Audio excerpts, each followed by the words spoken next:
ये उदाहरण उन प्रसंगों को लेकर के होते हैं जहां पे विरासत को आगे बढ़ाने का एक जज्बा सामने आता है। 2017 के पहले अयोध्या की क्या स्थिति थी हर एक व्यक्ति जानता था। एक जद्दोजहद के साथ जब हम लोग उस समय अयोध्या की यात्रा करते थे तो बहुत सारे बैरियर हुआ करते थे, बुनियादी सुविधाओं का अभाव था और अयोध्या अपनी पहचान के लिए मोहताज थी। 2017 में भारतीय जनता पार्टी की डबल इंजन की सरकार उत्तर प्रदेश में बनी और उत्तर प्रदेश में सरकार बनने के बाद उन चुनौतियों से भी हमें का भी सामना करना था जो आजादी के बाद से लगातार जिन भावनाओं को दबाया गया था वहां पे। साथ साथ अयोध्या का समग्र विकास भी करना था, लेकिन अयोध्या को उसकी पहचान भी देनी थी।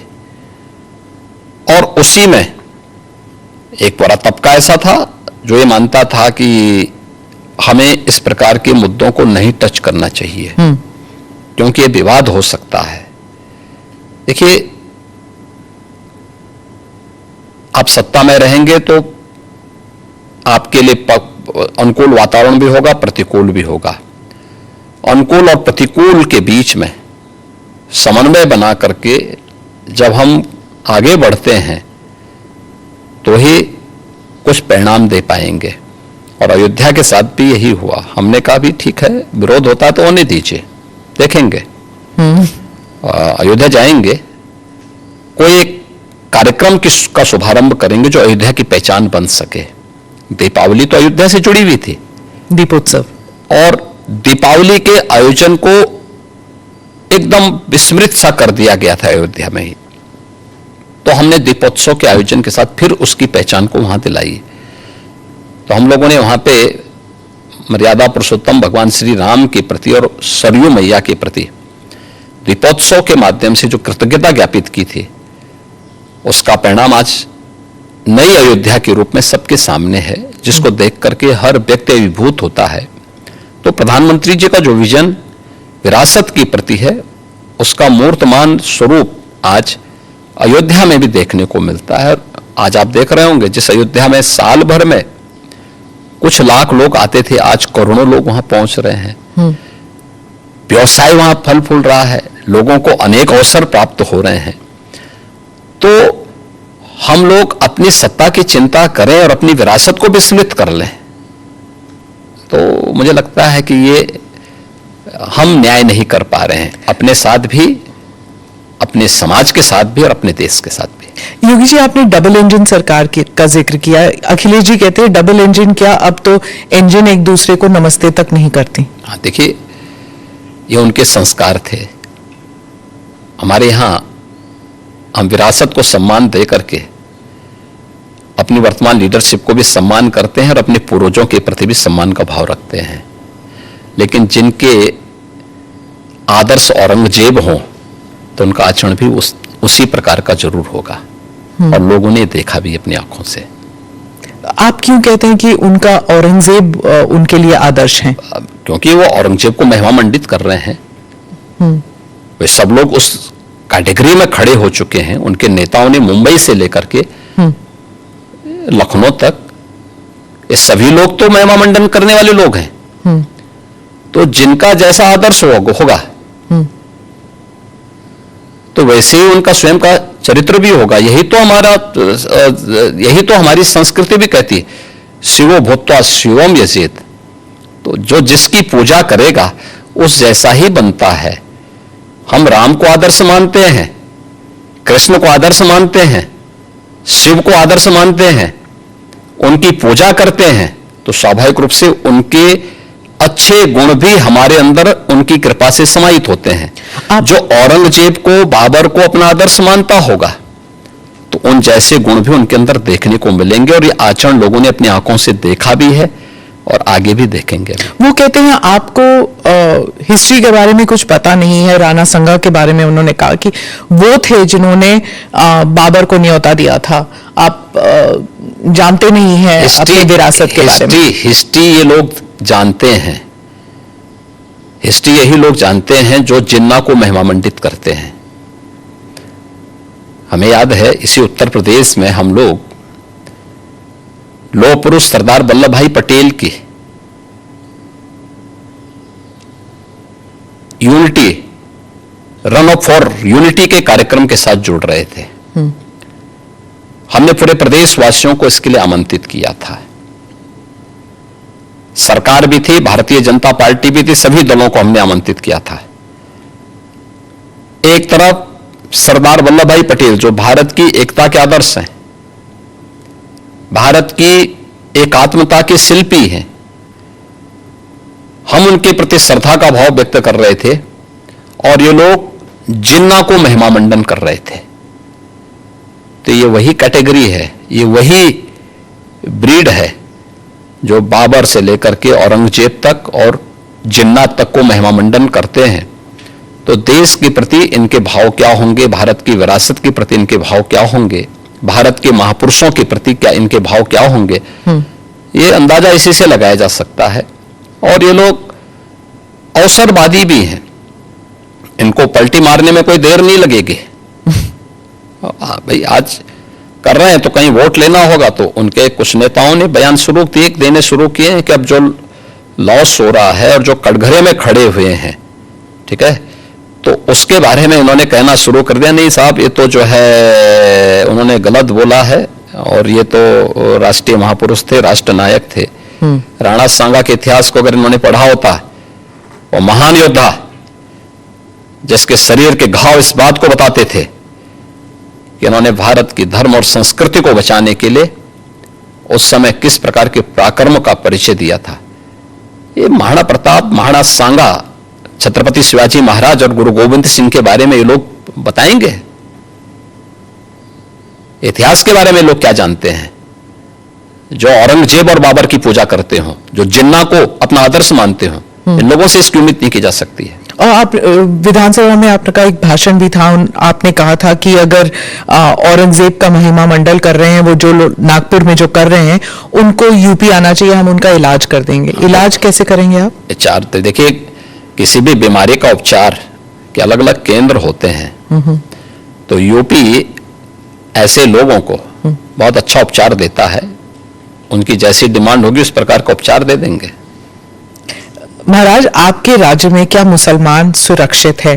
क्योंकि आए दिन सनातन की बात होती है। आप योगी हैं, मुख्यमंत्री हैं, महाराज हैं, क्या हैं आप फिर? मैं एक सामान्य नागरिक हूं, उत्तर प्रदेश का एक नागरिक हूं, और एक नागरिक में एक योगी हूं जो सबके सुख और सबके निरोगता की कामना करता है, सबका साथ और सबके विकास के मंत्र पर विश्वास करता है, और उसी भाव के साथ हम लोग कार्य भी करते हैं। आप मुझे बताइए, दुनिया की सबसे प्राचीनतम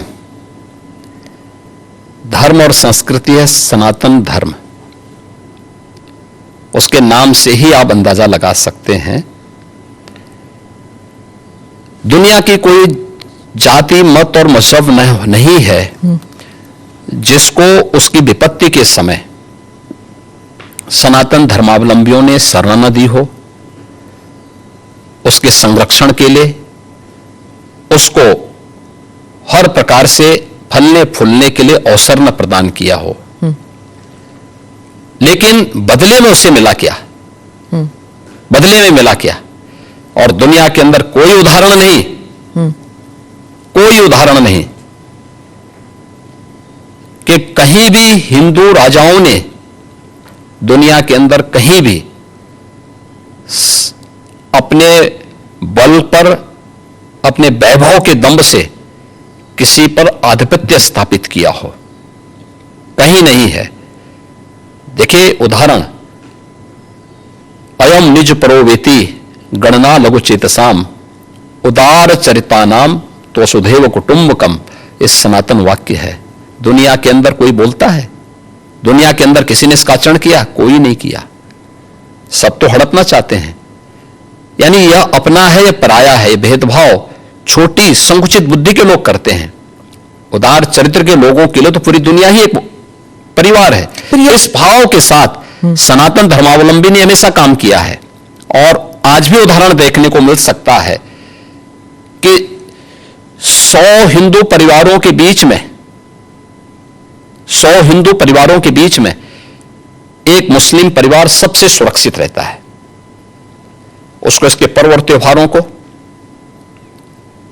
उसको अपने सभी मजहबी कर्मों को करने के लिए, या जिस मत और मजहब या संप्रदाय या सेक्ट का अनुयायी होगा उसको उस परंपरा के अनुसार अपने सारे धार्मिक मान्यताओं या उपासना विधि को पूरी स्वतंत्रता होती है। लेकिन मैं कहता हूं 100 परिवारों के बीच में, एक हिंदू की बात तो दूर करिए, 100 मुस्लिम परिवारों के बीच में 50 हिंदू सुरक्षित रह सकता है क्या? नहीं रह सकता। अब बांग्लादेश आपके सामने उदाहरण है, इससे पहले पाकिस्तान उदाहरण था, अफगानिस्तान में क्या हुआ था।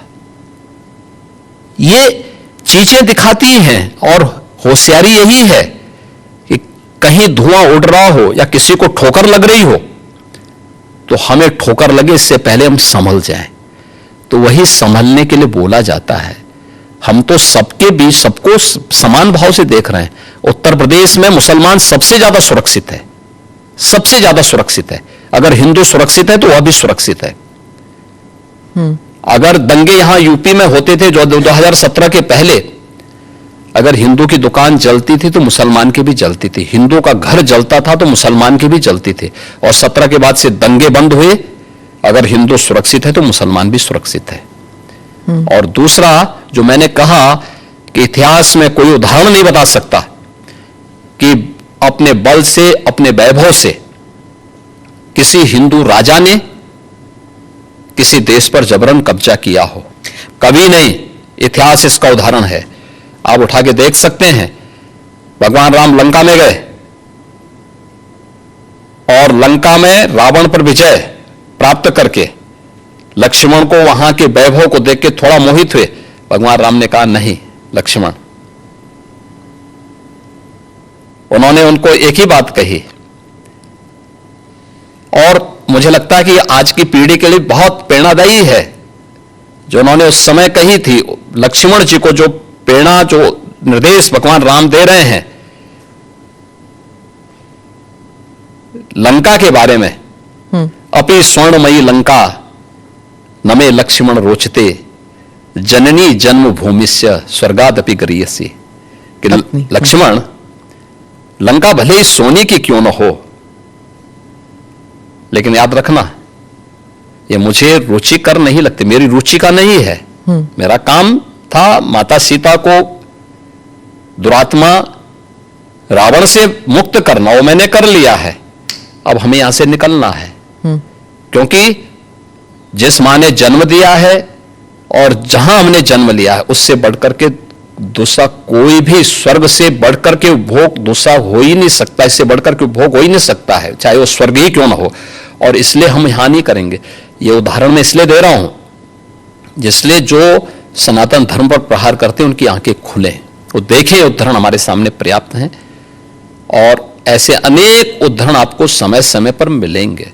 मुख्यमंत्री जी, आपने रोग हटाने की बात की, लेकिन कभी कभी ऐसा लगता है आप रोग ही हटाने की बात कर रहे हैं, क्योंकि जो बुलडोजर चला है, आज नागपुर में चला है, यहां पर भी कोर्ट भी कहता है कि ये बुलडोजर जस्टिस बंद होना चाहिए, लेकिन कोई बंद नहीं कर रहा। आज भी नागपुर में चला है, तो ये जब बुलडोजर जस्टिस जब मना किया है फिर भी चल रहा है। देखो, जो न्याय मानते होंगे उनके लिए न्याय होता है।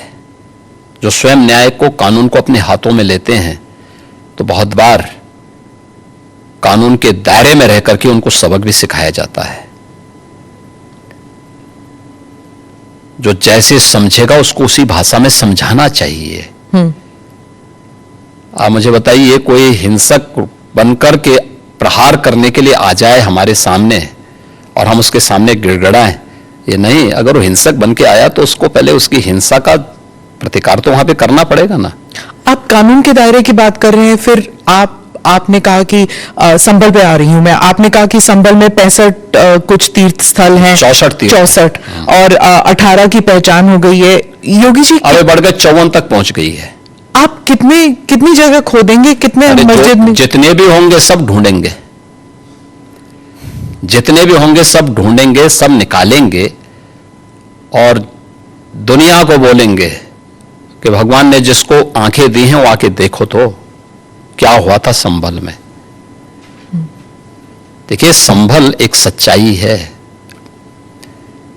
और मैं इसलिए नहीं कह रहा हूं भाई आपको उपासना विधि की पूरी छूट है, कहीं भी आप बनाइए, लेकिन आप तो इस्लाम के मुद्दों से ही भटक करके काम किए हैं। पर ये तो बन चुके हैं, अब ये बन नहीं चुके हैं। इस्लाम कहता है कि किसी भी हिंदू मंदिर या किसी हिंदू घर को तोड़ करके आपके द्वारा बनाए गई कोई भी इबादत गृह ये खुदा को स्वीकार्य नहीं है।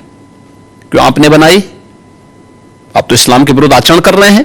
पर आप तो कानून के दायरे में रहकर कानून के दायरे में रह के सब काम कर रहे हैं। अगर कानून के दायरे में रह रहे हैं तो फिर आप मथुरा की बात क्यों उठा रहे हैं? मथुरा की बात क्यों नहीं उठा रहे? मथुरा श्री कृष्ण की जन्मभूमि नहीं है क्या? पर वो तो अब कोर्ट में है ना। कोई कोर्ट का ही आदेश पालन कर रहे हैं ना, तो अब तक तो वहां बहुत कुछ हो गया होता। तो अयोध्या, काशी और फिर मथुरा भी, और कितने और? आप मुझे बताइए, सनातन हिंदू धर्म के जो महत्वपूर्ण स्थल हैं उन सभी स्थलों को हमारी विरासत के प्रतीक हैं। देखिए, डॉक्टर राम मनोहर लोहिया के नाम पे राजनीति बहुत सारे लोग करते हैं। में 65 निकाल रहे हैं आप, तो फिर 65 नहीं, वहां 68 सभी तीर्थों को हम निकाल रहे हैं। 54 से अधिक निकल चुके हैं और बाकी सभी को ढूंढ रहे हैं। शास्त्रीय प्रमाण उसके मौजूद हैं, उनको दिखा रहे हैं कहां कहां हैं। जिसने भी कब्जे किए होंगे उनको एक एक करके सबको निकालेंगे। कितने मस्जिद फिर निकलेंगे? मस्जिद, देखिए सवाल मस्जिद का नहीं है, जितने अतिक्रमण होंगे वो अतिक्रमण हटेंगे। बीते साल रामनवमी के मौके पर बंगाल में जब काफी हिंसा हुई थी, जब प्रदर्शन निकला था, इस बार भी बीजेपी कह रही है कि वहां रामनवमी में शोभा यात्रा निकाले जाएंगे। उत्तर प्रदेश में ईद और रामनवमी उसको लेकर क्या आपने कोई सख्त निर्देश दिए हैं कि हिंसा नहीं होनी चाहिए?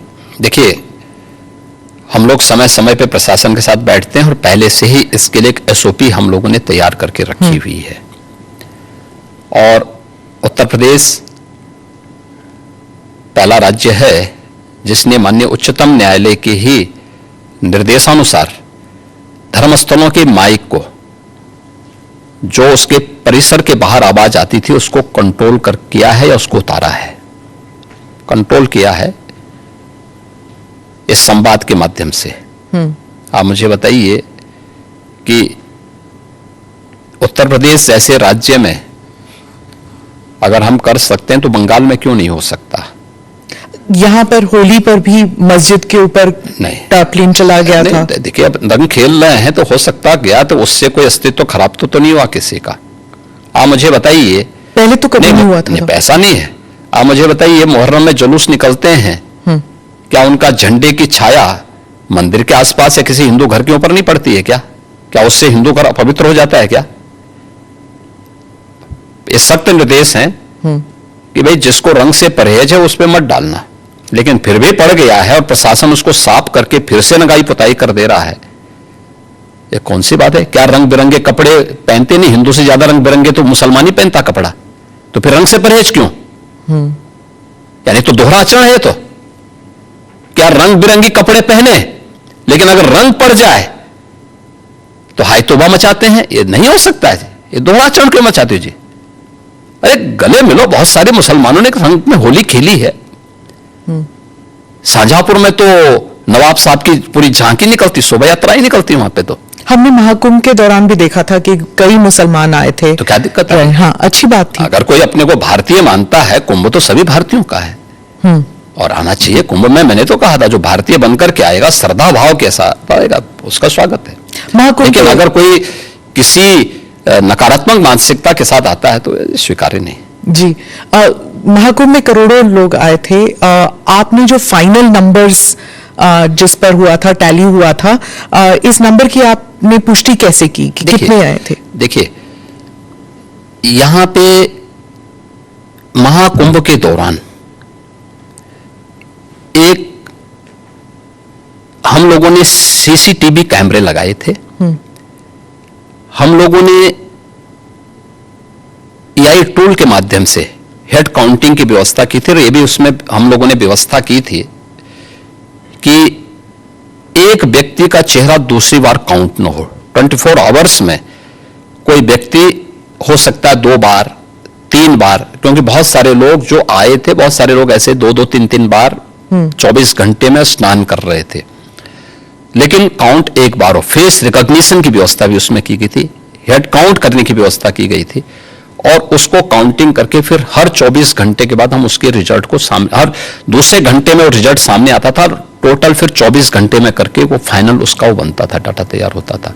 और बाकायदा उसके लिए हम लोगों ने एक वहां पे एक इंटीग्रेटेड सेंटर तैयार किया था, जहां के माध्यम से इन सभी चीजों की मॉनिटरिंग होती थी।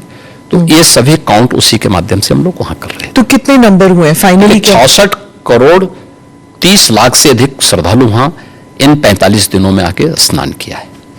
और ये इंटरनेशनली भी बहुत बड़ी न्यूज स्टोरी बन गई थी, क्योंकि यूरोप अगर पूरा मिला दिया जाए फिर भी इतने लोग नहीं है जितने कुंभ के लिए। कुंभ के बारे में और कुंभ की विराट स्वरूप के बारे में वही बोल सकता है जो कुंभ में गया होगा। जी जी। बाकी लोगों के लिए यह अविश्वसनीय लगेगा। जैसे महाभारत युद्ध के दौरान भगवान को अपना विराट स्वरूप दिखाए भगवान ने, तो उस विराट स्वरूप को 3 ही लोग देख पाए थे।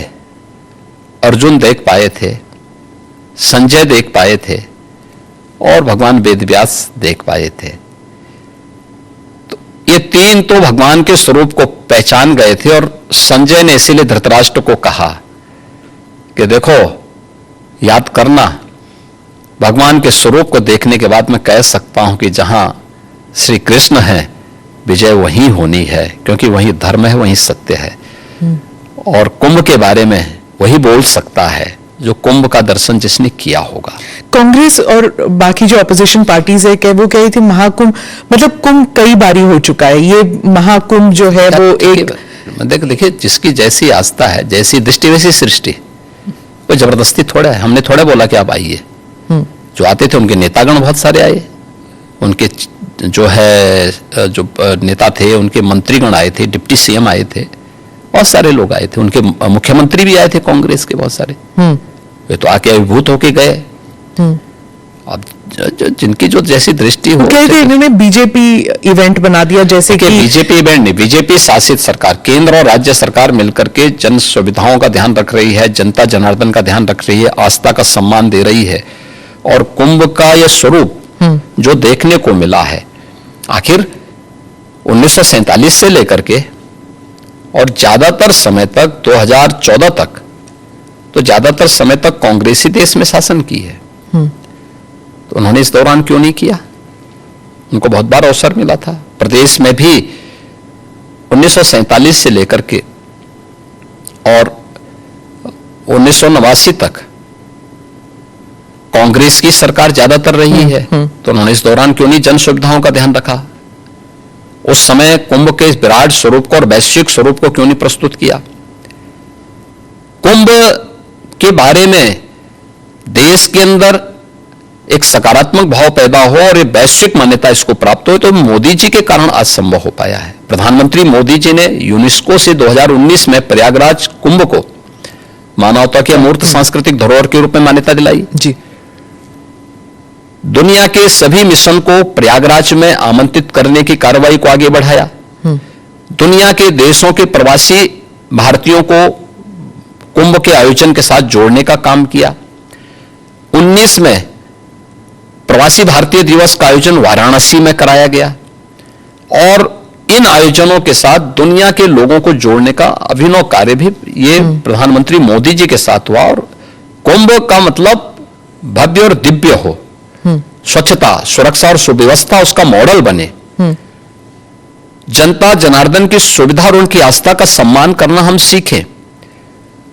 मोदी जी ने जो विजन दिया आज जो जमीनी धरातल पर दिखाई दे रहा है, तो जनता जनार्दन ने इसको हाथों हाथ लेकर के पूरा देश उमड़ पड़ा, पूरी दुनिया उमड़ पड़ी। जो हादसा हुआ था महाकुंभ के दौरान, कुछ लोगों की मृत्यु भी हुई थी, आपने जांच बिठाई थी, उसके बारे में कुछ अपडेट बताएंगे? देखिए, वह एक जुडिशियल कमीशन है और उसमें माननीय उच्च न्यायालय ने भी और सुप्रीम कोर्ट ने भी जो उसके बारे में डायरेक्शन दिए थे उसके अनुसार वो अपना काम कर रहा है। हमने 1 महीने का समय दिया था, माननीय उच्च न्यायालय ने कहा कि नहीं, 1 महीने ने इसको कुछ और समय देकर के उसका विस्तार देकर कुछ उन्होंने नई चीजें उसके साथ जोड़ी है, तो उसके अनुसार वो कार्य कर रहा है। और उन सभी तथ्यों को लेकर के जो राज्य सरकार ने उसके लिए तय किए थे और माननीय न्यायालय ने जो उसके बारे में उसका थोड़ा विस्तार दिया है, इसको लेकर के अपना कार्य कर रहे हैं। उसमें सभी पक्षों से वो बातचीत भी कर रहे हैं, बयान ले रहे हैं, साक्ष्य कलेक्ट कर रहे हैं और फिर उसके बाद जो भी फाइंडिंग आएगी तो उसकी रिपोर्ट वे लोग देंगे, तो फिर इस पे हम लोग आगे कार्रवाई करेंगे। ममता बनर्जी ने कहा कि प्रबंध सही नहीं थे, उन्होंने मृत्यु कुंभ कहा, इसके बारे में मैंने कहा ना, जिसकी जैसी दृष्टि होगी है। मैं कहता हूं बंगाल के प्रतिदिन 13 जनवरी से लेकर के और 26 फरवरी तक 50,000 से 1 लाख श्रद्धालु पर डे वहां से आता था प्रयागराज में, और वो स्वाभाविक रूप से इस भीड़ को देख करके वेस्ट बंगाल की सरकार स्वयं घबरा गई, क्योंकि उनके रेलवे स्टेशन, उनके एयरपोर्ट पर हर कोई प्रयागराज आने के लिए उतावला था। लेकिन चाहे वह वेस्ट बंगाल की गवर्नमेंट ने,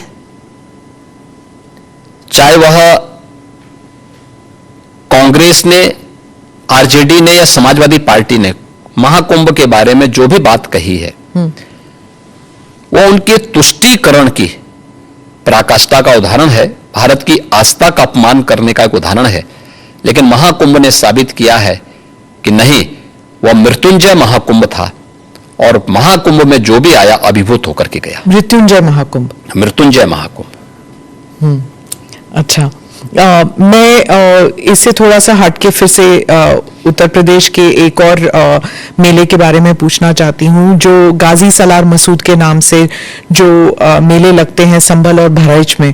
अब बात चल रही है कि शायद उसको भी बंद किया जा सकता है, और आपने भी कहा था कि गाजी सलार मसूद या उनके जैसे जो हमलावर हस्तियां हैं, उन्हें एक आइडल, उन्हें एक उस रूप से नहीं देखना चाहिए, नए भारत में उनके लिए जगह नहीं है। देखिए,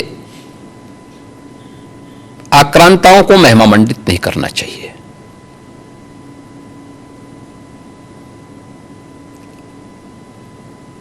यह भी हमें मालूम होना चाहिए कि ये आक्रांता विदेशी थे, इन्होंने भारत की आस्था पर प्रहार किया, भारत की बहन बेटियों की इज्जत के साथ खिलवाड़ किया, भारत को लूटा। इसका महिमा मंडन आस्था का अपमान है, इनका महिमा मंडन मातृशक्ति का अपमान है, इनका महिमा मंडन करके हम देश का अपमान करते हैं, और मुझे लगता है कि यह कोई भी भारतीय स्वीकार नहीं करेगा। याद करना, यही वे आक्रांता थे जिन्होंने देश के अंदर जबरन धर्मांतरण को आगे बढ़ाया था। देश के अंदर आज भी बहुत सारे मुस्लिम परिवार ऐसे हैं जो अपने पूर्वजों की परंपरा का जो स्मरण करते हैं, और 6 पीढ़ी पहले, 8 पीढ़ी पहले बहुत सारे लोगों ने डॉक्यूमेंट तैयार रखे हुए हैं कि उनके पूर्वज कोई ना कोई हिंदू था। तो मुझे लगता है उस समय किन्हीं कारणों से उनको अगर इस्लाम स्वीकार करना पड़ा है, तो उन आक्रांताओं की क्रूरता से कोई जजिया कर नहीं दे पाया, कोई जो है अपने स्वयं के परिवार को बचाने के नाम पर, कोई अन्य उसके नाम पर। मुझे लगता है कि हम लोगों को इसको स्वीकार नहीं करना चाहिए कि आक्रांता का कहीं महिमा मंडन हो। तो कुछ तो ट्रेडिशन का मतलब क्या होता है? ट्रेडिशन के फतेह करते थे गाजी को तो कहीं, गाजी तो यहां उत्तर प्रदेश में कोई भी युद्ध जीता नहीं था। देखिए, सालार मसूद गाजी वही है जिसने मोहम्मद गजनवी के साथ भगवान सोमनाथ के मंदिर को लूटने और तोड़ने का काम किया था। विदेशी लुटेरा था, और इसको महाराज सोहेल देव के नेतृत्व में हिंदू राजाओं ने जिस कार्य के लिए हकदार था, जिंदा खड़ा करके इसको पूरी तरह जलाया था। इस्लाम में सबसे क्रूर मौत मारी जाती है। जिसका वो हकदार था, उसने जितना अत्याचार किया था, हिंदू धर्म और संस्कृति को तोड़ करके, आस्था पर प्रहार करके, बहन बेटियों की इज्जत के साथ खिलवाड़ करके, वही व्यवहार उसके साथ उस समय हिंदू राजाओं ने किया था। तो जय जयकार तो महाराज सुहेलदेव की होनी चाहिए और पूजा महाराज सुहेलदेव की होनी चाहिए, न कि सालार मसूद गाजी की। इसीलिए कहते हैं ना कि मुसलमान खतरे में है, जो ओवैसी कहते हैं आपके राज्य में, क्योंकि जो ट्रेडिशन चलते आए हैं आप उनको हटाना चाहते हैं, जो उनके जिनके लिए वो पूजनीय समझते हैं आप उनको कह रहे हैं कि वो गद्दार हैं, उनको हटाना चाहते हैं आप। इसलिए मुसलमान इससे खतरे में नहीं है, इनकी वोट बैंक की राजनीति खतरे में है। जिस दिन अपने पूर्वजों को भारतीय मुसलमान समझ जाएगा, इन सब के बोरिया बिस्तर बन जाएंगे। इसलिए अपने बोरिया बिस्तर को दुरुस्त रखने के लिए लोग इस प्रकार की भड़काऊ बातें को कहते हैं। भारत के मुसलमानों को याद रखना होगा, वे तभी सुरक्षित है जब हिंदू सुरक्षित है, हिंदू ट्रेडिशन सुरक्षित है, उसी के साथ उनकी भी सुरक्षा निहित है। तो हिंदू कहां खतरे में है? हाँ, तो हिंदू कश्मीर के अंदर क्या हुआ था, अभी बांग्लादेश के अंदर क्या हुआ है, पाकिस्तान के अंदर क्या हुआ है। महाराज आप यहाँ पे जाएंगे, आप बांग्लादेश जाएंगे, आप पाकिस्तान जाएंगे, कहां जाएंगे? 1947 के पहले पाकिस्तान और बांग्लादेश दोनों भारत के हिस्से थे जी। इतिहास है, इस सच्चाई को आप भी जानती है, मैं भी जानता हूं, पूरा भारतीय जानता है। हम उस सच्चाई को कैसे भूल सकते हैं? क्या पाकिस्तान में हमारी हिंगलाज माता का मंदिर नहीं है क्या? क्या आप इसको भूल जाएंगे? क्या बांग्लादेश में माता ढाकेश्वरी का मंदिर नहीं है क्या? तमाम ऐसे धर्म स्थल हैं जो आज भी वहां पड़े हुए हैं। हिंदुओं के साथ किस प्रकार का व्यवहार हुआ? इसीलिए तो सीएए कानून लाई बीजेपी की सरकार, जो हिंदू यहां आना चाहते हैं। हिंदुओं की आने देने की बात नहीं कर रहे हैं, जो आ चुके हैं। आखिर इन लोगों ने जो यहां पर इस्लाम खतरे में बात कर रहे हैं, उन हिंदुओं का भी इन्होंने यहां विरोध किया था। आप अनुमान करिए कि भारत में ही वो हिंदुओं का विरोध कर रहे हैं, तो पाकिस्तान और बांग्लादेश के अंदर क्या हाल हो रहे होंगे, उनके हालात क्या होंगे। इनकी मानसिकता का अंदाजा इसी से लगाया जा सकता है कि हिंदुओं के प्रति इनके दुराग्रह कितने खतरनाक हैं और कितने छोटे स्तर के हैं। कांग्रेस के एक दिग्गज नेता ने कहा है कि वो संविधान बदल देंगे। इसी बात को लेके 2024 में बीजेपी के ऊपर ये प्रहार किया गया था और आपकी पार्टी के नंबर कम आए थे, क्योंकि ये प्रचार या दुष्प्रचार जो भी कहना चाहें आप, ये कहा गया था। और अभी डीके शिव कुमार ने संविधान के बारे में कुछ कमेंट्स पास किए हैं, आपका उस पर क्या कहना है? देखिए, कर्नाटक सरकार के द्वारा धर्म के आधार पर आरक्षण, यह बाबा साहब भीमराव अंबेडकर के द्वारा दिए गए संविधान का अपमान है। याद करना, जब संविधान सभा में आरक्षण की बात हुई तो उसमें धर्म के आधार पर आरक्षण का मुद्दा भी उठा था और बाबा साहब भीमराव अंबेडकर ने इसका पुरजोर विरोध किया था।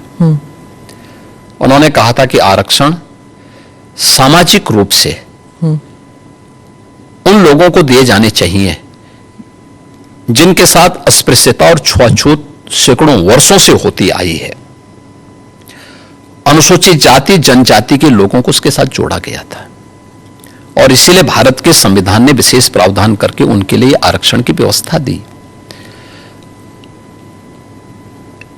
धर्म के आधार पर आरक्षण का विरोध भारत के संविधान सभा के हर एक सदस्य ने किया था और सबने इस बात को कहा था, क्योंकि उसी समय देश 1947 में देश का विभाजन धर्म के आधार पर हुआ था और उसका विरोध और उसकी साया आने वाले समय में भारत पर न पड़ने पाई। लेकिन ये कांग्रेस 1952 से लगातार बाबा साहब भीमराव अंबेडकर के द्वारा बनाए गए संविधान के साथ इसी प्रकार से छेड़छाड़ करती रही, लगातार कर रही। कश्मीर में धारा 370 समाप्त करने का पाप, जो उस समय जबरदस्ती संविधान में डालने का पाप इन्होंने किया था। हम आभारी हैं मोदी जी के, जिन्होंने इस पाप को पूरी तरह समाप्त करके आज इस कलंक को मिटाया है। आज कश्मीर में धारा 370 समाप्त होती है, आज वहां पर फिर से लोकतंत्र बहाली की प्रक्रिया के साथ जुड़ा और विकास की प्रक्रिया के साथ जम्मू कश्मीर जुड़ा है। पंचायत चुनाव से लेकर विधानसभा के चुनाव हो गए, ठीक है, सरकार जिसकी भी बनी, लेकिन जनता को अपने आप को वहां पे उस प्रक्रिया का हिस्सा बनने का अवसर मिला ना। लेकिन कांग्रेस ने तो इससे वंचित रखा था जम्मू कश्मीर को। कुछ परिवारों को लूट की छूट दे रखी थी। भारत के खिलाफ आतंकवाद के गढ़ के रूप में उसको प्रस्तुत किया करने का प्रयास हुआ था। लेकिन आज जम्मू कश्मीर मुख्य धारा के साथ जुड़ करके विकास की प्रक्रिया के साथ जुड़ रहा है। ऐसे समय समय पर इन्होंने किया। याद करिए, ये महिला सशक्तिकरण की बात करते थे, लेकिन 3 तलाक का भी समर्थन करते थे। मोदी जी ने इन 3 तलाक की कुप्रथा को भी समाप्त किया। और महिला सशक्तिकरण का सबसे बड़ा उदाहरण है कि 3 तलाक के नाम पर जब मर्जी आए तब कोई जो है किसी महिला के जीवन के साथ खिलवाड़ करे, ये नहीं हो सकता है। आज वो एक मजबूत सुरक्षा कवच मिला है। तो ये चीजें देने का काम वो किया था। तो कांग्रेस को जब भी अवसर मिला है, डीके शिव कुमार वही बोल रहे हैं जो विरासत में कांग्रेस ने उनको दिया है, जो कांग्रेस का एजेंडा है। ये संविधान की प्रति लेकर के घूमते हैं, लेकिन इनको सच्चाई, अपने कृत्यों की सच्चाई के बारे में इनकी बताया जाना चाहिए कि इन्होंने कब कब बाबा साहब भीमराव अंबेडकर का अपमान किया और भारत के संविधान में कितने संशोधन करके इन्होंने संविधान की आत्मा को 1976 में क्या नहीं किया था इन्होंने संविधान के साथ में गला घोंटने का काम किया था। तो ये कांग्रेस तो हमेशा करती रही। और आगे जो भी बोल रहे हैं डीके शिव कुमार, ये वही बोल रहे हैं जो कांग्रेस की विरासत से उन्हें प्राप्त हुआ है। आपने कॉन्स्टिट्यूशन की बात कही। हाल ही में एक्चुअली कल ही हुआ था कि एक कॉमेडियन जो है महाराष्ट्र में, उन्होंने संविधान को दिखाया और कहा इस संविधान से मुझे अभिव्यक्ति की आजादी मिलती है, मैं कुछ भी कह सकता हूं। अभिव्यक्ति की आजादी कानून के दायरे में, संवैधानिक मूल्यों के दायरे में होना चाहिए और उसी दायरे में अभिव्यक्ति की स्वतंत्रता है। आपके अभिव्यक्ति की स्वतंत्रता किसी दूसरे पर व्यक्तिगत प्रहार करने के लिए नहीं हो सकती है। दुर्भाग्य है कि कुछ लोगों ने देश का चीरहरण करना, विभाजन की खाई को और चौड़ी करने के लिए इस अभिव्यक्ति की स्वतंत्रता को अपना जन्मसिद्ध अधिकार मान लिया है।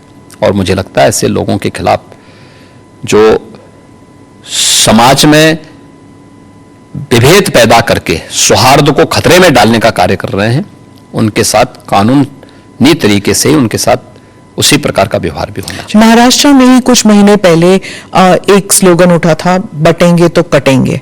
वो भी ऐसे ही विभाजनकारी स्लोगन था। विभाजनकारी नहीं था। आप मुझे बताइए, यह देश गुलाम क्यों हुआ? क्योंकि जातियों में विभाजित था। अगर उनको जोड़ने की बात की जा रही है कि वे बंटो मत, अच्छे के बारे में सोचो, विकास के बारे में सोचो, विरासत के बारे में सोचो। ये उछला नहीं था, ये यूपी से मैंने ही कहा था कि बटेंगे तो कटेंगे, एक रहेंगे तो सेफ रहेंगे। तो ये बात यहां से हमने कही थी और मुझे लगता है कि चीजें आगे बढ़ी, लेकिन इसमें बुरा आगे बढ़ी। इलेक्शन जीत गए आप? नहीं, इलेक्शन हम उससे कारण नहीं जीते। इलेक्शन के बहुत सारे कारण होते हैं। एक नारा इलेक्शन जीतने का, कटने की बात जब होती है तो कैसे जुड़ने की बात करते हैं? क्यों नहीं जुड़ेंगे जब कटने काटने की बात? आप मुझे बताइए, इतिहास में करोड़ों हिंदू काटे नहीं गए क्या? तो फिर लाखों हिंदू कश्मीर में काटे नहीं गए क्या? काटे नहीं गए थे। तो इसीलिए हम उसको भूल क्यों जाते हैं? इतिहास वर्तमान का दर्पण होता है और भविष्य की कार्य योजना बनाने का एक माध्यम भी होता है। तो इसको खुरेद के इसलिए वर्तमान पीढ़ी भूल गई होगी तो उसको बताने का एक माध्यम है। अरे बताना पड़ेगा हमें, ये हमारा दायित्व भी है। पर ये खुरेदने से क्या दंगे वंगे नहीं होंगे? दंगे कैसे होंगे? फिर दंगाइयों का उपचार भी तो है। दंगों से वो डरेगा जो उन दंगाइयों के सामने घुटने टेक करके नाक रगड़ते हैं। उनको घुटनों के बल चलने उसके लिए हम मजबूर कर लेते हैं और ठीक भी करते हैं उनको।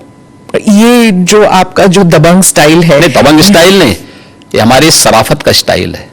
हाँ, आप ये कहते हैं, लेकिन अखिलेश जी और जो उत्तर प्रदेश के बाकी नेता है वो यही कहते हैं कि आप जो कह रहे हैं कि प्रशासन और लॉ एंड ऑर्डर जो कंट्रोल में है ये सिर्फ लीपापोती की जाती है। वो उनके सोशल मीडिया हैंडल पे रोज तो मुझे कहता हो लिस्ट आता है। मैं क्या कह रहा हूं, आप मुझे बताइए 66 करोड़ लोग प्रयागराज में आए,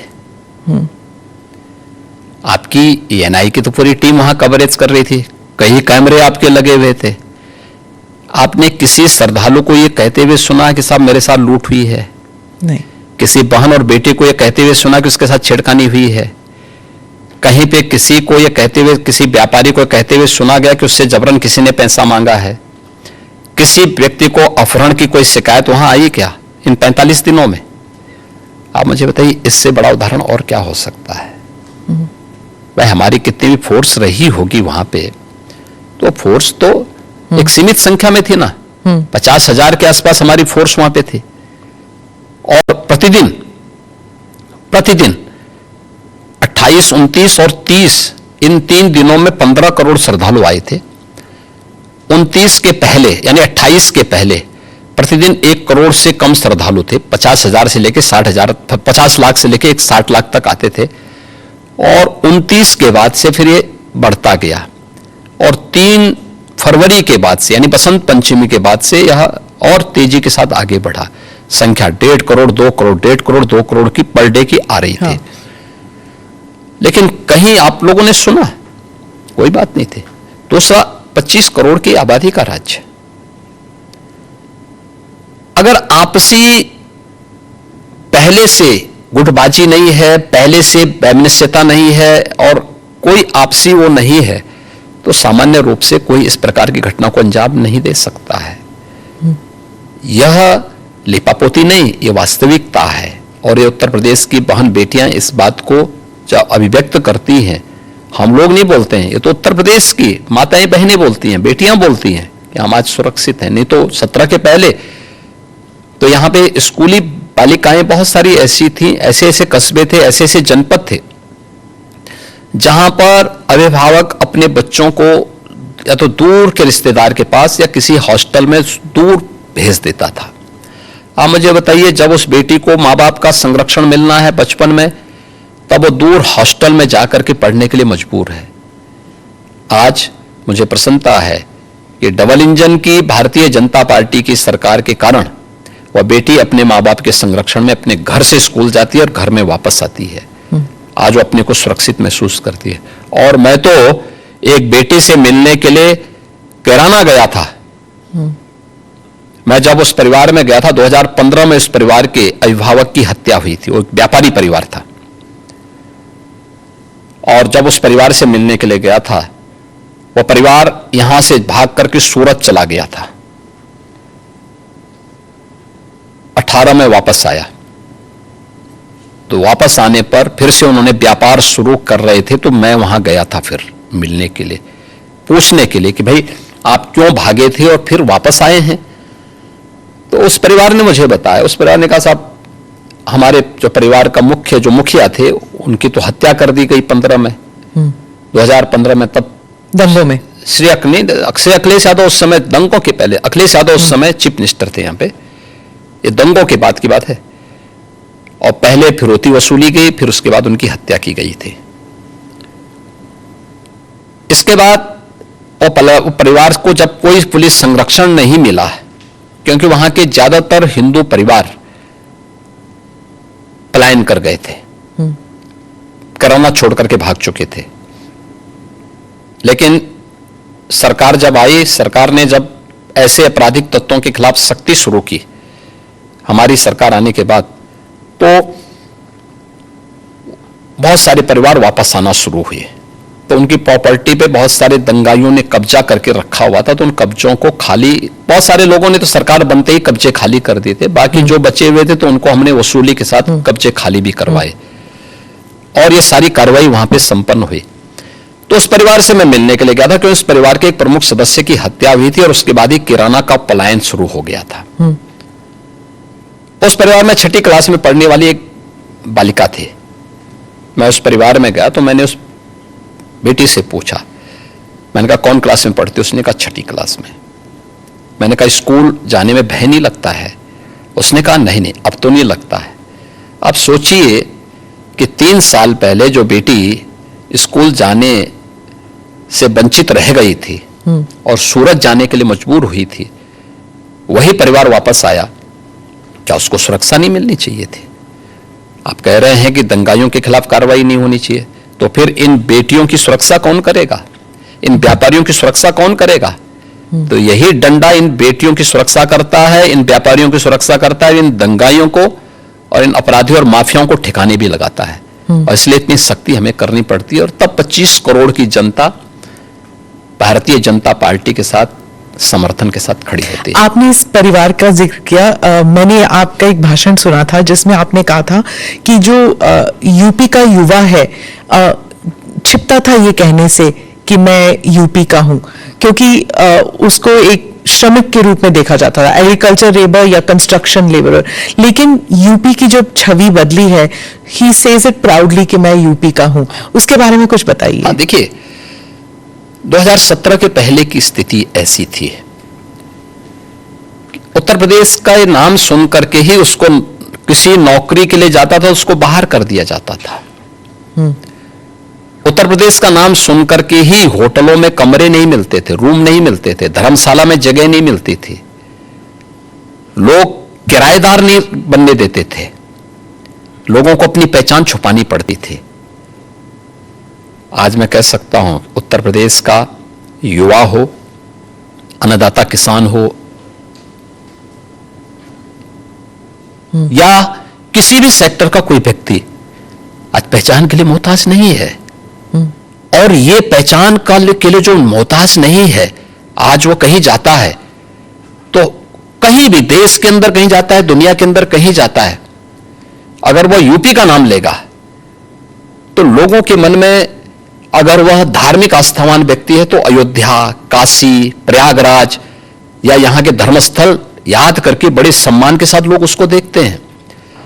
यूपी के नाम से, यूपी के इंफ्रास्ट्रक्चर से लोगों के मन में होता, अच्छा ये वहीं से आए हैं। तो यूपी जो पहले एक श्रम शक्ति माना जाता था, एक लेबर के रूप में यहां की एक पहचान थी कि यहां के लोग एक सामान्य उसके साथ जुड़ेंगे, आज वही यूपी विरासत की शक्ति के रूप में और अर्थ शक्ति के रूप में देश के अंदर और दुनिया के अंदर अपनी पहचान बनाई। आप तो फिल्म जगत से भी लोगों को बुला रहे हैं यहाँ पर। हमारी फिल्म सिटी, यहाँ पे यूपी के अंदर एक फिल्म सिटी का निर्माण का कार्य प्रारंभ हो रहा है और उस पर सारी कार्रवाई आगे बढ़ चुकी है। और मुझे लगता है कि कला का सम्मान किया जाना चाहिए और कला के उसी सम्मान को आगे बढ़ाने के लिए हम लोगों ने इस प्रक्रिया को आगे बढ़ाया है। योगी जी, एक और सवाल है वक्फ अमेंडमेंट बिल को लेकर। वो संसद में टेबल होने वाला है। और आप क्या समझते हैं इसके बारे में? क्योंकि कुछ लोग मानते हैं, खासकर मैं फिर से ओवैसी साहब का ही नाम लूंगी, कि बीजेपी जो है वो इस बिल के नाम पर मस्जिदों पर कब्जा करना चाहती है और भारत के मुसलमान जो हैं अब खतरे में है क्योंकि इबादत की जगह नहीं मिलेगी उन्हें। देखिए, भाजपा मस्जिद में कब्जा करके क्या करेगी? मंदिर ढूंढेंगी। ये मुझे लगता है कि गुमराह कर रहे हैं। वक्फ के नाम पर आखिर कितना जमीन कब्जा करोगे? दूसरा, वक्फ के नाम पर एक भी कोई इन्होंने वेलफेयर का काम किया हो, एक भी नहीं आप गिना सकते। देखिए, वक्फ के नाम पे जो भी आता है उसने उस प्रॉपर्टी को अपने व्यक्तिगत स्वार्थ के लिए दुरुपयोग किया है, बेचा है, औने पौने दाम पे बेचा है। आज स्थिति क्या है? एक एक प्रॉपर्टी के लिए कई कई लोगों को इन्होंने प्रॉपर्टी को बेचा है, उससे विवाद हो रहे हैं, उससे तमाम प्रकार के संकट आने वाले समय में होंगे। जो बसे हैं उनके लिए भी और जिन लोगों ने पैसा दिया है उनके लिए भी, क्योंकि पूंजी उन सबकी डूब जाएगी। तो ये तो इससे बड़ी बेवकूफ बनाने वाली कोई बात ही नहीं हो सकती है। दूसरा, इन्होंने कोई भी संपत्ति देखी, देखिए सरकारों पर यही एक दबाव बना करके ब्लैकमेलिंग ये लोग करते थे। अलग अलग समय में इन्होंने वक्फ के नाम पर तमाम प्रकार के उल जलूल फैसले लिए हैं, खासतौर पर कि वक्फ जिस लैंड को कह देगी कि उनकी है, उनकी मान ली जाएगी। हम बहुचक हैं जी, ये कौन सा देश है? आपको एक पावर किसने दे दी है कि आप किसी भी प्रॉपर्टी को कब्जा कर लेंगे, आप किसी भी स्थल को कब्जा कर लेंगे, किसी भी सार्वजनिक भूमि पर कब्जा कर लेंगे? तो ये नहीं हो सकता है। ये वक्फ संशोधन अधिनियम जेपीसी ने जो अपनी सिफारिश की है, ये आज की आवश्यकता है और इसको समयबद्ध तरीके से आगे बढ़ना चाहिए और मुझे लगता है देश के हित में भी होगा, मुसलमानों के हित में भी होगा। जी, डिलिमिटेशन पर जो दक्षिण के राज्य हैं वो थोड़े नर्वस कह लीजिए। वो कहते हैं कि पॉपुलेशन के आधार पर रिप्रेजेंटेशन नहीं होना चाहिए। वो कह रहे हैं कि उनकी जो पहचान है वो खतरे में है। देखिए, माननीय गृह मंत्री जी ने इस मामले में बहुत स्पष्टता के साथ कह दिया है और ये केवल स्टालिन के नाम ने जो बैठक की है केवल एक राजनीतिक एजेंडा है उनका। मुझे लगता है कि माननीय गृह मंत्री जी के वक्तव्य के बाद इस पर कोई भी प्रश्न नहीं खड़ा होना चाहिए। तमिलनाडु में ही हिंदी भाषा को लेकर काफी विरोध हो रहा है। आप हिंदी बेल्ट के एक मुख्यमंत्री हैं, तो आप इस बारे में क्या सोचते हैं? देखिए, देश को भाषा के नाम पे या क्षेत्र के नाम पे नहीं बांटा जाना चाहिए और हम आभारी हैं प्रधानमंत्री मोदी जी के, जिन्होंने वाराणसी में लगातार काशी तमिल संगमम की इस बार तीसरे संस्करण को भी यहां पे आयोजित करवाया। यानी एक तरफ काशी है और उत्तर प्रदेश है, जिसमें काशी तमिल संगमम का आयोजन हो रहा है। तमिल भारत की प्राचीनतम भाषाओं में से एक है और इसका इतिहास उतना ही पुराना है जितना संस्कृत का इतिहास है। हर भारतीय के मन में तमिल के प्रति श्रद्धा और सम्मान का भाव है, क्योंकि भारत की विरासत के बहुत सारे तत्व आज भी उसमें मौजूद हैं। तो हिंदी से नफरत क्यों? भाषा कोई तोड़ती नहीं है, वो जोड़ने का काम करती है और त्रिभाषा सूत्र के माध्यम से तो हिंदी को राजभाषा की मान्यता देकर के हिंदी, इंग्लिश और स्थानीय भाषा, वो तमिल हो सकती है, मलयालम हो सकती है, कन्नड़ हो सकती है, तेलुगु हो सकती है, मराठी हो सकती है, बंगाली हो सकती है, असमी हो सकती है, उड़िया हो सकती है। किसी भी अन्य भाषा को आप लोकल स्तर पर लागू करिए। ये तो देश के अंदर एकता का संदेश देने वाला, उत्तर से दक्षिण तक, पूरब से पश्चिम तक पूरे भारत को एकता के सूत्र में जोड़ने वाला माध्यम है। और मुझे लगता है कि भारत का राष्ट्रगान भी इसी बात का संदेश देता है। ये केवल एक संकीर्ण राजनीति है।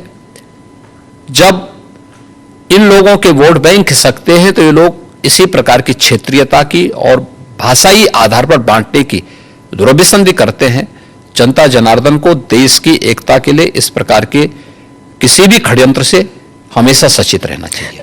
कर्नाटका में और तमिलनाडु में, खासकर इन दोनों राज्यों में कई लोगों का मानना है कि जब यूपी या बिहार के जो हिंदी स्पीकिंग स्टेट्स के लोग जाते हैं और वहां पर बसते हैं, 10-15 साल भी रहते हैं, पर वहां की स्थानीय भाषा नहीं बोलते, हिंदी ही बोलते हैं और ऑटो रिक्शा वालों के साथ या फिर किसी रेस्टोरेंट में हिंदी में ही बात करते हैं, स्थानीय भाषा में नहीं करते। लेकिन उन राज्य से जब लोग उत्तर प्रदेश आते हैं तो हिंदी बोल लेते हैं, हिंदी में ही बात करते हैं, क्योंकि कामकाज की जो भाषा है वो हिंदी है। तो क्या समस्या आ रही? मैं कहता हूं कि हमें हर भाषा को सीखना चाहिए। हम तो यहाँ उत्तर प्रदेश के विश्वविद्यालयों में तमिल भी पढ़ा रहे हैं, तेलुगु भी पढ़ा रहे हैं, कन्नड़ भी पढ़ा रहे हैं, मलयालम भी पढ़ा रहे हैं और यही नहीं पढ़ा रहे हैं, हम लोग विदेशी भाषाओं को भी यहाँ पढ़ा रहे हैं यहाँ के विश्वविद्यालयों में। ये तो नेशनल एजुकेशन पॉलिसी में भी ये सारे प्रावधान किए गए हैं। तो अगर हम यहाँ तमिल पढ़ा सकते हैं, तेलुगु पढ़ा सकते हैं, मलयालम और कन्नड़ पढ़ा सकते हैं, मराठी पढ़ा सकते हैं।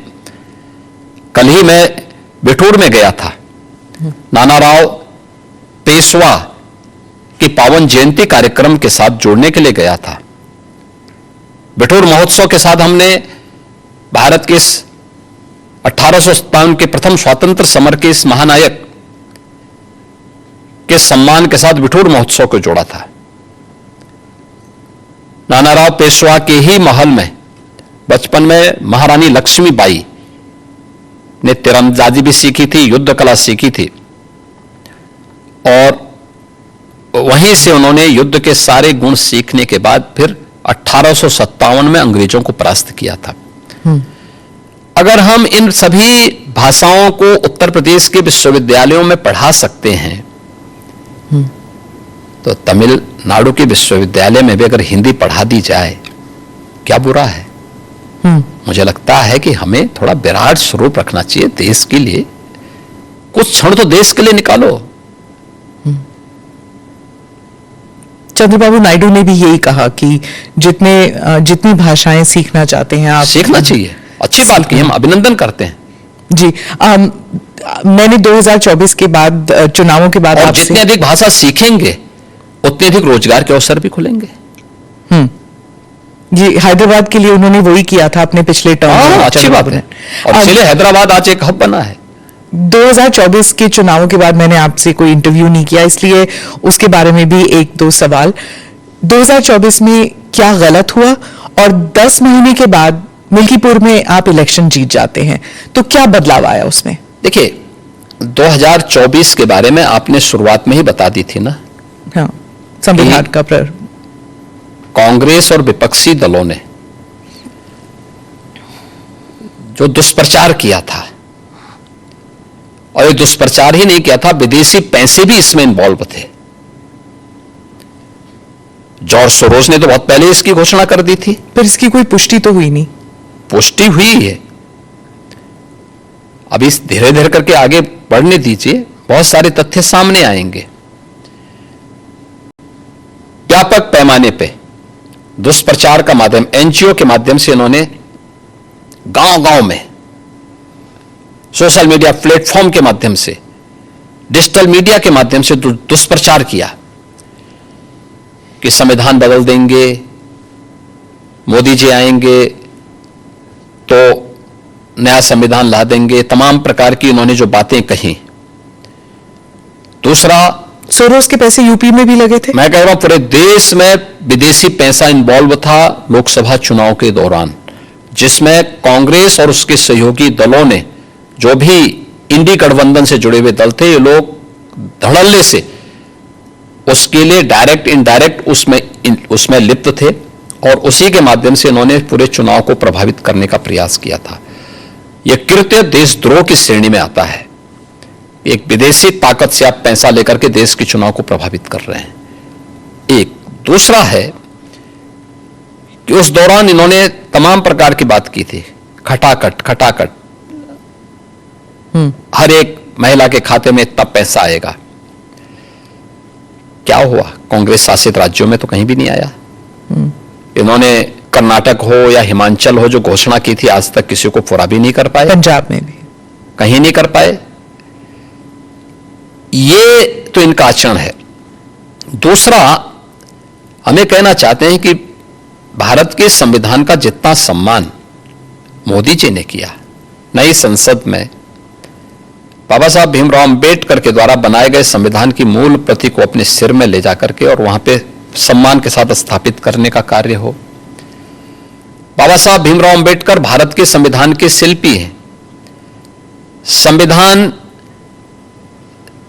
अंगीकार करने की, संविधान जिस दिन उन्होंने बना करके तैयार किया था और उसकी ड्राफ्ट कॉपी सौंपी थी देश को 26 नवंबर 1949 को, उस तिथि को भारत के अंदर संविधान दिवस मनाने का कार्य यह 2015 में 26 नवंबर 2015 से प्रधानमंत्री मोदी जी ने यह कार्यक्रम लागू कराया, और जिसमें प्रतिवर्ष 26 नवंबर की तिथि को संविधान दिवस के रूप में मनाया जा रहा है। बाबा साहब भीमराव अंबेडकर से जुड़े हुए 5 महत्वपूर्ण स्थलों को पंचतीर्थ के रूप में विकसित करने का काम ये मोदी जी के कारण हो पाया। तो इन्होंने कितना दुष्प्रचार किया था उस समय। और आज जब सच्चाई सामने आई देश के लोगों ने कि नहीं ये तो कांग्रेस का दुष्प्रचार था और विदेशी पैसे किस रूप में इन्वॉल्व हुए थे, तो आज देश की जनता फिर से अब इनको सबक सिखा रही है। हरियाणा, महाराष्ट्र और दिल्ली, अभी ये 3 चुनाव में परिणाम सामने आए और यूपी में भी 10 उपचुनाव हुए थे। 10 में से 8 भारतीय जनता पार्टी जीती थी और ये सभी, चाहे वो मिल्कीपुर हो, कटहरी रही हो, कुंदरकी रही हो, ये सभी समाजवादी पार्टी की सीट्स थी और वहां से बीजेपी उनको बहुत थम्बिंग मेजोरिटी से जीती है। कुंदरकी में हमारा प्रत्याशी जीता 1,45,000 से, कटहरी में हम जीते हैं 38,000 से और अभी मिल्कीपुर में हमारा प्रत्याशी जीता है 62,000 वोट से। तो ये चीजें दिखती हैं कि जनता जनार्दन झूठ को बहुत दिनों तक बर्दाश्त नहीं करती। पर यह भी कहा जाता है कि उम्मीदवारों का जो चयन हुआ था 2024 में और फिर अब जो बाई इलेक्शंस हुए थे उसमें भी फर्क आया था। देखिए, उस समय कांग्रेस और उसके सहयोगी दलों का दुष्प्रचार ज्यादा था और उन लोगों ने हर एक प्लेटफॉर्म का दुरुपयोग किया था। लेकिन जब कैंडिडेट लिस्ट होता है तो सभी की सहमति से आगे बढ़ता है। एक और बात चली थी उस वक्त कि आरएसएस ने इतना प्रचार नहीं किया 2024 में, लेकिन महाराष्ट्र में, हरियाणा में, दिल्ली में वो ग्राउंड पर उतरे थे और उन्होंने प्रचार किया था। क्या आरएसएस के साथ कोई मतभेद था उस वक्त? देखिए, राष्ट्रीय स्वयंसेवक संघ भारत के अंदर एक अभिभावक के रूप में कार्य करने वाला एक ऐसा स्वयंसेवी संगठन है जो दुनिया के अंदर किसी देश में नहीं है और दुनिया का सबसे बड़ा स्वयंसेवी संगठन है। राष्ट्रीय स्वयंसेवक संघ राजनीतिक गतिविधियों में भाग नहीं लेता है, अपने केवल सामाजिक कार्यों के प्रति जन जागरण के अभियान के साथ जुड़ता है। राष्ट्रीय स्वयंसेवक संघ एक आम जनमानस को उनके मुद्दों के साथ, उनकी मातृभूमि के साथ जोड़ने का काम करता है। राजनीतिक गतिविधियों में राष्ट्रीय स्वयंसेवक संघ का कोई भी हस्तक्षेप नहीं होता है। राहुल गांधी हर राज्य में जाके यही कह रहे हैं कि राष्ट्रीय स्वयंसेवक संघ सभी भारतीयों को एक जैकेट में, एक विचार, एक सोच, एक एजुकेशन, एक किस्म से to go forward in life, एक ही रूल है, एक ही एग्जाम्पल है और भारत में ये नहीं चलेगा। भारत में डाइवर्सिटी बहुत है। क्या एक भारत और श्रेष्ठ भारत नहीं बनना चाहिए? तो अलग अलग तरीके होते हैं, अलग अलग रास्ते होते हैं। कौन से रास्ते होते हैं उनसे पूछना चाहिए ना। तो क्या कर रहे थे 6 दशक तक? पूछे ना अपने नाना से भी और अपने दादी से भी, अपने पिताश्री से भी। क्यों नहीं पूछा इन्होंने? क्यों नहीं उन्होंने उस समय किया जो काम पिछले 10.5 वर्ष के अंदर मोदी जी ने करके दिखाया है, जिसमें पूरे भारत की स्वीकृति है, पूरा भारत का व्यापक जन समर्थन मोदी जी को प्राप्त हो रहा है। यह काम क्यों नहीं कांग्रेस ने कर लिया? अयोध्या के विवाद को तो हमेशा विवादी बने रहने देना चाहते थे। काशी की संकरी गलियों में गांधी जी के नाम पे जिंदगी भर राजनीति कर रहे हैं, लेकिन 1916 में काशी की संकरी गलियों को लेकर के गांधी जी ने टिप्पणी की थी काशी में, और बहुत कड़ी टिप्पणी की थी। क्यों नहीं उन्होंने राष्ट्रपिता महात्मा गांधी के उस सपने को साकार किया? वो मोदी जी ने ही साकार किया है। क्यों नहीं 3 तलाक की कुप्रथा को कांग्रेस ने समाप्त किया? क्यों नहीं कुंभ के आयोजन को इतनी भव्यता के साथ और दिव्यता के साथ कांग्रेस ने आगे बढ़ाया? क्यों नहीं देश के अंदर इंफ्रास्ट्रक्चर के वर्ल्ड क्लास मॉडल को कांग्रेस देने में क्यों विफल रही है? एक भारत श्रेष्ठ भारत के ये सभी अवसर हैं। और अयोध्या में आज तो राम मंदिर का निर्माण भी हो गया, एक नई अयोध्या के दर्शन सबको हो रहे हैं, जिस रूप में पूरा अयोध्या के प्रति लोग लालायित दिख रहे हैं। लाखों लोग प्रतिदिन आ रहे हैं दर्शन करने के लिए। राहुल गांधी तो भारत जोड़ो के लिए निकल पड़े थे, उन्होंने 2 यात्राएं की, तो फिर उनको क्यों आप कह रहे हैं कि वो विभाजनकारी काम करते हैं? देखिए, इनका भारत जोड़ो भारत तोड़ो अभियान का हिस्सा है। ये जहां जाते हैं, दक्षिण में जाएंगे तो उत्तर भारत की निंदा करेंगे, उत्तर में आएंगे तो दक्षिण की निंदा करेंगे। भारत से बाहर जाएंगे तो भारत की निंदा करेंगे। इसलिए इनके आचरण को देश समझ चुका है, लेकिन भारत की राजनीति में भारतीय जनता पार्टी के लिए राहुल जैसे कुछ नमूने जरूर रहने चाहिए, जिससे एक रास्ता हमेशा के लिए साफ होता रहे, अच्छा रहता है, बना रहे।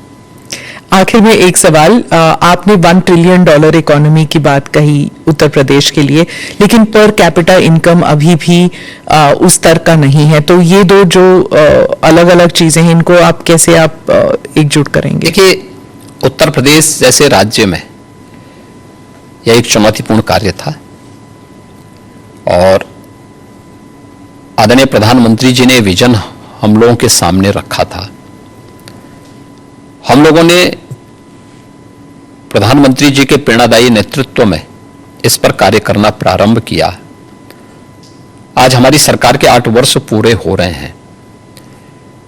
इसमें से 3 वर्ष के दौरान तो कोविड महामारी के साथ जूझते हुए हमारे व्यतीत हुए, लेकिन उस सब के बावजूद डबल इंजन की भारतीय जनता पार्टी की सरकार ने पिछले 8 वर्ष में, अगर जो तथ्य हैं, जो आंकड़े हैं, वह मैं आपके सामने रखता हूं, 1950 से लेकर के या 1947 से लेकर के 2017 तक, इन 70 वर्षों में उत्तर प्रदेश की जो अर्थव्यवस्था थी, जीएसडीपी थी, और 12,75,000 करोड़ की थी। और आज यह अर्थव्यवस्था 27.5 लाख करोड़ को पार कर चुकी है। यानी पिछले 8 वर्ष में, यानी जो 70 वर्षों में जितने हम पहुंचे थे, उससे दुगनी से अधिक हमने सफलता प्राप्त की है 8 वर्ष में, और अभी तब जब 3 वर्ष कोविड महामारी से जूझते हुए हम लोगों ने कार्य किया है। पर कैपिटा इनकम 1947 से लेकर के 2017 तक कुल पहुंच पाई थी 40,000 तक। आज यह लगभग 1,10,000 तक पहुंची है। मेरा यह मानना है, उत्तर प्रदेश प्रकृति और परमात्मा की कृपा का, असीम कृपा का प्रदेश है। हमारे पास युवा शक्ति है और ये बहुत प्रतिभाशाली युवा है। हमारे पास सबसे अच्छी फर्टाइल लैंड है, सबसे अच्छा जल संसाधन है, देश का सबसे बड़ा एमएसएमई बेस है, हमारे पास सबसे अच्छा इंफ्रास्ट्रक्चर है। पिछले 5 साल के अंदर इंफ्रास्ट्रक्चर को ठीक करना, युवा को शक्ति को, अपनी युवा शक्ति को, उसको उसके इस स्केल को स्किल में बदलने की कार्रवाई को के साथ बढ़ा करके हमने आगे उसको तैयार किया है। अब हमें अपनी स्पीड को बढ़ाना है और इसी स्पीड को बढ़ाने के लिए हम लोगों ने इस टारगेट को तय किया कि 2029 में यूपी $1 ट्रिलियन की इकोनॉमी होगा और देश की अग्रणी अर्थव्यवस्था भी होगा। वो SSS वाली बात जो आपने प्रेस कॉन्फ्रेंस में की, SSS, ये SSS के माध्यम से ही हम इसको आगे बढ़ाएंगे। आपको हमारी शुभकामनाएं। ANI के साथ बात करने के लिए धन्यवाद। धन्यवाद, आपको बहुत बहुत धन्यवाद।